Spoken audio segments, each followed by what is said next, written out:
একদিন এক জায়গায় জালসায় গেছি, জালসায় উঠতে যাচ্ছি, একটা লোক এসে দৌড়িয়ে একদম গাড় মানিয়ে ধরে নিয়েছে, আমাকে ধরে নিয়েছে। আমার একটু ভয় লেগে গেলো, কী ব্যাপার ভাই, ধরলেন কেন রে ভাই? বলছে মৌলভী সাহেব আপনাকে জিন্দা কোনো দিন দেখিনি, খালি মোবাইলে দেখছি। বলে ও জিন্দা আমাকে দেখতে পায়নি, মানে দেখছে তো খালি মোবাইলের মধ্যেই দেখছে, লাল দাড়ি হজরত আলী গেলে একবারে ফেসবুক ইউটিউবে দেখতে পাচ্ছে, কিন্তু ডাইরেক্ট আর দেখতে পাইনি। আমি তার লিগে ধরে নিতে হবে, খেপার মতন কাজ। হ্যাঁ, তো কথা হচ্ছে ভাই আমি নতুন এসছি আপনাদের এলাকায়, জীবনও আসিনি, মাশাআল্লাহ আলহামদুলিল্লাহ। আপনারা আসেন বসেন, ইউটিউবে যারা দেখেছেন আমাকে হজরত আলীর ওয়াজ শুনেছেন, মোবাইলে দেখেছেন,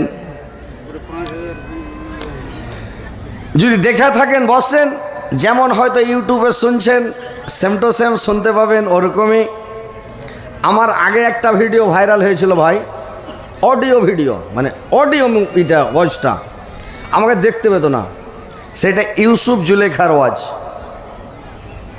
মোবাইলে বাস্তব দেখতে পাওয়া যেত না, খুবই বাস্তব। ওই যে বাঘের গল্প করেছিলাম, ইউসুফ জুলেখা রাহেলা লিয়ার গল্পটা, যে একজনের স্বামীর নাম হইল মানে রহমাতুল্লাহ, তো আগের মেয়ে ছেলেরা স্বামীর নাম বলবে না শরমে, তো ওই নমাজ পড়ছে, তো আসসালামু আলাইকুম রহমাতুল্লাহ বললে মানে একটা মান সম্মান চলে যাবে, স্বামীর নাম তো রহমাতুল্লাহ, তো ওই জন্য যখন সালাম ফিরে তখন বলে আসসালামু আলাইকুম জামালউদ্দিনের বাপ, আসসালামু আলাইকুম জামালউদ্দিনের বাপ, মানে এই বলে সালাম ফিরত গো, মানে এরকম ছিল। তো ওই ওয়াজটা আমার আগে ভাইরাল হয়েছিল, একদম সবাই বাজাত, সবাই শুনত। এখন ওয়াজটা সব মানে ভিডিও চলছে, তো ওটা আর চলে না আমার এটা, তো ওটাতেই সবাই শুনেছে, কিন্তু হয়তো আপনাদের স্মরণে নাই। তো ইনশাআল্লাহ আজকে আমি চলে এসেছি ডাইরেক্ট।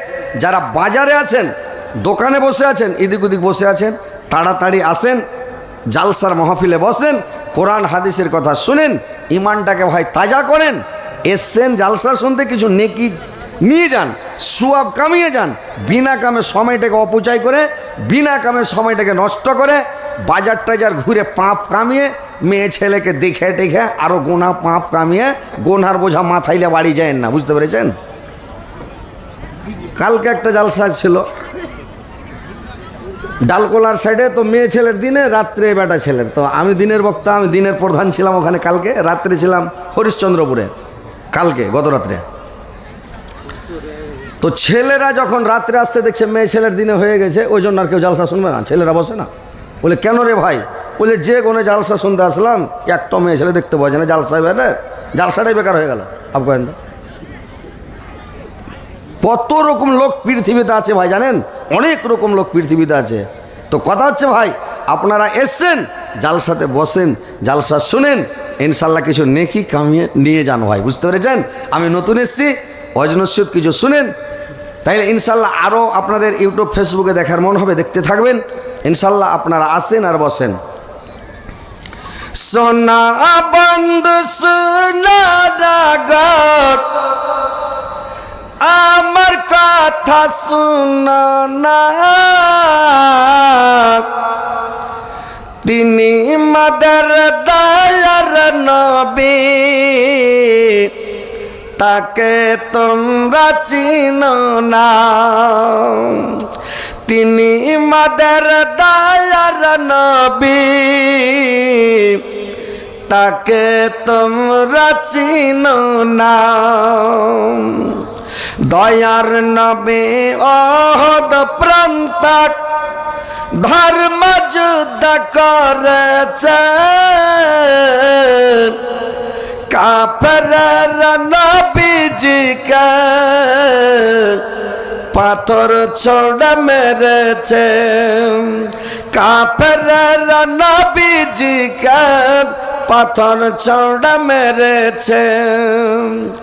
আহা তোমরা মেরো না গো নবীজিকে মেরো না, তিনি মাদার দয়ার নবী, তাকে তোমরা চিনো না। তিনি মাদার দয়ার নবী, তাকে তোমরা চিনো না। দয়ার নবী বনে বনে দয়ার নাবে বনে বনে চরাই তঞ্চাগল কাফেররা দেখা বলতো এটা একটা পাগল। কাফেররা দেখা বলতো বনের এটা পাগল। পাগল নয় গো পাগল নয়, পাগল নয় গো পাগল নয়, সে আল্লাহর প্রেমের দিওয়ানা। তিনি মাদার দয়ার নবী, তাকে তোমরা চিনো না। তিনি মাদার দয়ার নবী, তাকে তোমরা চিনো না। ভাই আপনারা ওদিকে দাঁড়িয়ে কেন আছেন ভাই? আগে আসেন। যেগুলো লোক দাঁড়িয়ে আছেন একটু সামনে আসেন, ইনশাল্লাহ সামনে আসলে ভালো লাগবে। ফের ওখানে বসছে দেখেন, আহা হা। আপনারা একটু আগে আসেন না ভাই, সামনে বসবেন তো ভালো লাগবে। যারা পাশে আছেন আপনারা উঠে একটু সামনে আসেন তো ভাই, আসেন। যারা ওই লাস্টে বসে আছেন ওই লোকগুলো একটু আগে চলে আসেন, সামনে আসেন তো ভাই, আসেন আসেন, চলে আসেন না ভাই, এদিকে আগে আসেন। একটু জমকে বসবেন, ঠান্ডার দিন ভালো লাগবে। তা আপনারা ভেস্টের জমি দখল করে বসছেন, এঠে দু তিনটা ওঠে দু তিনটা ওঠে দু চারটা, মানে গোটা জমি ঘেরেছে। ভেস্টের জমি যখন দখল করে কিনা ওই বামফ্রন্টের আমলে, কে দিকে একটা কলার গাছ লেগে দিল, একটা জিয়ালার গাছ লেগে দিল, ছুটির গাছ সাজনার গাছ লাগিয়ে দিল, জমিটা ঘেরে নিল। তো ওইরকম করে আপনারা বসেছেন। আসেন একটু আগে আসেন না ভাই।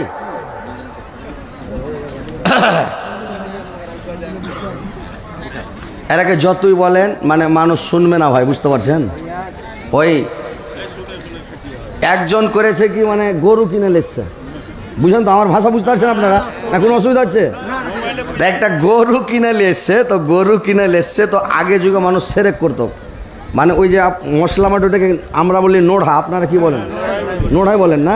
তাহলে তো ঠিকই আছে ভাষা মোটামুটি। তো ওই নোড়াটা দিয়ে গরুর পা ধুয়ে দিত, তো পা ধুয়ে দিত মানে সেরেক করতো যে গরুটা নোড়ার মতন শক্ত হয়ে হালে বইবে আর কি, হাল টানবে, খুব মজবুত হবে। সেরেক করতো আগে যুগে। তো ওই গরুর পা ধুইয়া তখন বলছে, আইড়া রে তোকে কিন্নু, তখন আইড়াটা বলছে আমিও শুননু। তখন কইছে খায়াটাই হালে ভালো করে বহিস, তখন আইড়াটা কইছে আমার এটাকে কহিস।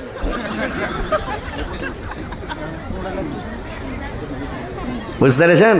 তো এরকম কিছু লোক পিছনে বসে আছে, আইড়ার মতন কইছে আমার এটাকে কহিস। যাবো না দিকে পাঁচেই বুঝতে পারবো। সামনে আসবেন, জমকে বসবেন, আপনাদেরকেও ভালো লাগবে, আমাকেও ভালো লাগবে ভাই, বুঝতে পেরেছেন? আসেন। হ্যাঁ বলেন। আসসালামু আলাইকুম ওয়া রাহমাতুল্লাহ। আমি একটি আবেদনের ঘোষণা দিতে দাঁড়ালাম। যদি আপনারাকে ভালো না লাগে উঠে চলে যাবেন সারসারিয়া, আর যদি ভালো লাগে বসে শুনবেন। কিন্তু জালসা চলাকালীন কি কথা বলবেন না, কোনো ডিস্টার্ব করবেন না। জালসা যখন হয়ে যাবে তারপরে কথা বলবেন, আমি আছি ইনশাল্লাহ, আলোচনা হবে আপনার সাথে। কিন্তু কথা হচ্ছে জালসা চলাকালীন কেউ কিছু বলবেন না, চুপচাপ বসে শুনেন, কোরআন হাদিসের কথা শুনবেন, শোনার পরে আমল করার চেষ্টা করবেন ভাই। দেখেন যে পৃথিবীতে এসেছেন বেশি দিনের জন্য আসেননি ভাই, কিছু সময়ের জন্য, দুদিনকার জিন্দেগি ভাই, বুঝতে পেরেছেন? কিয়ামতের মাঠের মিনিট কত বড় হবে, সেকেন্ড কত বড় হবে, ঘন্টা কত বড় হবে, যে গণনা করে দেখেছেন যে কিয়ামতের মাঠের ঘন্টা মিনিট হিসাবে এই বর্তমান যুগের 37 বছরে যতটা, কিয়ামতের মাঠের 1 মিনিট কতটা। কিয়ামতের মাঠের 1 মিনিট যত লম্বা দীর্ঘ হবে, এই বর্তমান যুগে এখনকার 37 বছর আর কিয়ামতের মাঠের 1 মিনিট। তাইলে আমাদের জিন্দেগি মাত্র 2 মিনিটের ভাই। তো 2 মিনিটের জিন্দেগিতে পৃথিবীতে এসেছেন, বেশি বাড়াবাড়ি করবেন না। দুনিয়াতে এসেছেন নিচে মুড়ি করে নম্রতাভাবে ভদ্রতা বজায় রেখে মানুষের সাথে সৎ আচরণ করে ভালো ব্যবহার দেখিয়ে দুনিয়া থেকে যাওয়ার চেষ্টা করবেন। পৃথিবীতে সবচাইতে বড় ইবাদত হলো মানুষের সাথে সৎ আচরণ, ভালো আচরণ, মানুষের সাথে ময়া মহব্বত মিল মহব্বত দেখিয়ে দুনিয়া থেকে যাবেন। তো কথা হচ্ছে, আমি যে আয়াত পরিবেশন করেছি ইনশাল্লাহ পাবলিক হয়তো বুঝতে পারবে না বা জানে না বা বুঝতে পারবেও না, যারা শিক্ষিত লোক, যারা আলেম সমাজ, যারা আরবি বুঝে ওরা বুঝে ফেলেছে যে মাওলানা কি সম্পর্কে কথা বলবে। যে আমি আপনাদেরকে কিছু কথা শোনাবো যে এখন বর্তমান যুগে মানে ছেলেরা পিতা মাতার কথা শুনছে না, পিতা মাতার সাথে নাফরমানি করছে, বেয়াদবি করছে। বর্তমান যুগে মেয়েরা স্বামীর সেবা ভালো করে করছে না ভাই, মন লাগিয়ে করে না। যেমন করতে হবে সেবা, যেমন করা দরকার, খিদমত যেমন করা দরকার তেমন কিন্তু করছে না, এরা ঢিল দিয়ে দিয়েছে। বুঝতে পেরেছেন? আগের যুগের নারীরা, আগের যুগের মেয়েরা স্বামীর সেবা করতো মন লাগিয়ে, জি লাগিয়ে, একবারে পুরা যতদূর পারে ততটুক করছিল। কিন্তু এখনকার মেয়েরা একটু ঢিল দিয়ে দিয়েছে, এখন সেবা করছে না। ওইরকম ছেলেরাও পিতামাতার সেবা ভালো করে করছে না ভাই, বাপ মার দিকে অত ভালোটা দেখছে না। বুঝতে পেরেছেন? যখন বউ পেয়ে নিল তখন বলছে তুই কে আর মুই কে, যা। বউ নিয়ে সুখের সংসার চালু করে দিল, বাপ মার দিকে আর ঘুরে দেখছে না। মানে এটা বর্তমান যুগে চালু হয়েছে। তো এই জন্য আপনাদেরকে আমি দু চারটা কথা বলবো, কথাগুলো মন দিয়ে দিয়ে শুনবেন। যে আল্লাহ পাক বলছেন, কি বলছেন?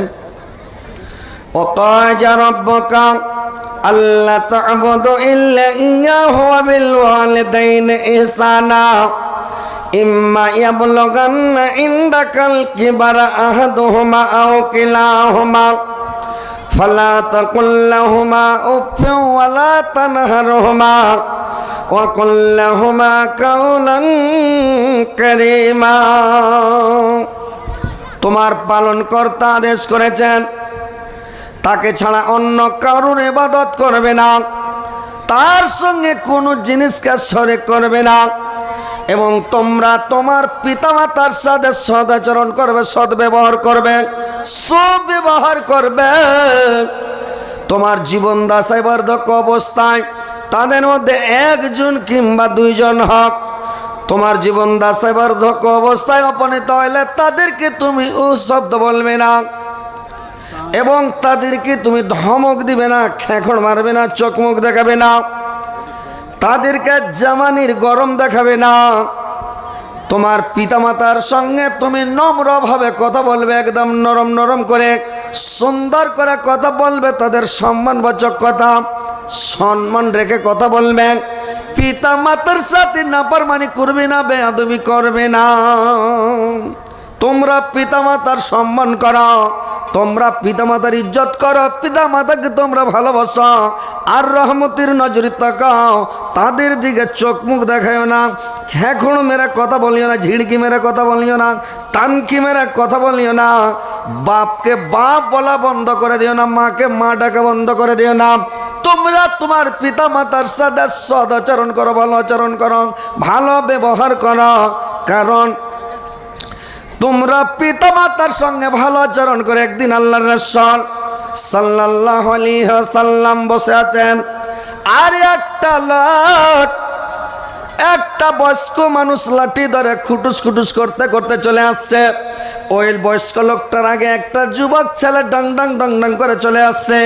এসে আল্লাহর রাসূলের আগা দিকে এসে বসে গেলেন। রে ভাই, আল্লাহর রাসূলের আগা দিকে যখন এসে বসে গেলেন, ওর বাবা দাঁড়িয়ে আছে, জায়গা পায় না কোথায় বসবে।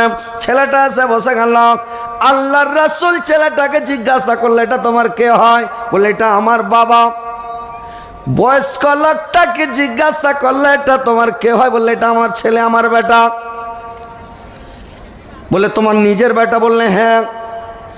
আল্লাহর রাসূল বললেন, শোনো এই যুবক, তোমার বাবার আগে আগে জিন্দাগিতে কোনোদিন চলবে না। যখন রাস্তায় চলো, যেখানে যাও, বাবার আগে চলবে না, বাবার পিছনে থাকবে। আর বাবার আগা দিকে তুমি বসে যেও না। বাবাকে বসতে দাও, বাবাকে কুরসি দাও, বাবাকে চেয়ারটা দাও, বাবার ইজ্জত করে তুমি দাঁড়িয়ে থাকো, তোমার বাপকে বসতে দাও।